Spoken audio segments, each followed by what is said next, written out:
Hey guys, it's Dana with Engadget. I am here with Kobo today, and I'm actually taking a look at two of the company's new e-readers. I'm going to begin today with the Kobo Glo. This is the company's first reader that has a built-in light that makes it easier to read in the dark without being too overwhelming. And you've seen some other companies demo similar products, but this is Kobo's first entry into the space, so the name Kobo Glo is pretty appropriate there.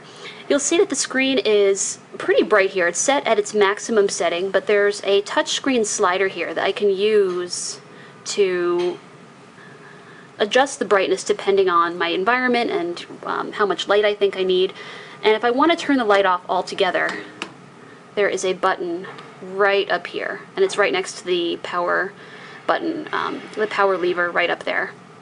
You'll see here that it is appreciably brighter when you turn the brightness up, but it's not overwhelming the way it would be looking at a cell phone, let's say, in the dark. It's a little bit less distracting. So I'm going to close out of that there. One thing that I'd like to say that really has nothing to do with the backlighting of the screen, but that really struck me is how responsive the screen is. I'm really not making much contact here with the screen. I'm tapping it very lightly, and it's responding very quickly, and the refresh rate is pretty fast. You're not seeing much blurring of words. You're very quick to get back to whatever it is you were reading. And actually, Kobo says that's because the company moved to a 1 gigahertz Freescale processor inside, up from an 800 megahertz processor in previous products. And the difference is appreciable, I would say.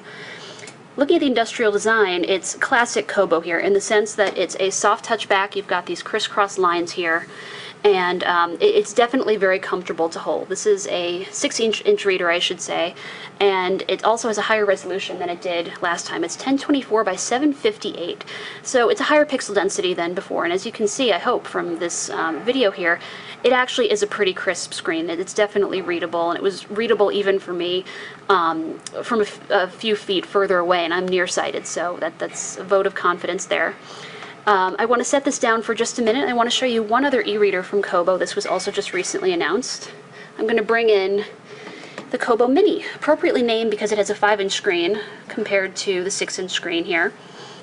And this is a $79 reader, so this is much more affordable. This starts at $129, and both have no ads, by the way. So this is an ad-free $79 reader, and the selling point here is really its size and its budget price. So there's no light here, none of that, so it's pretty Spartan just in terms of the design. You've got the power button up there, you've got mini USB on the bottom, and then otherwise this is pretty cool.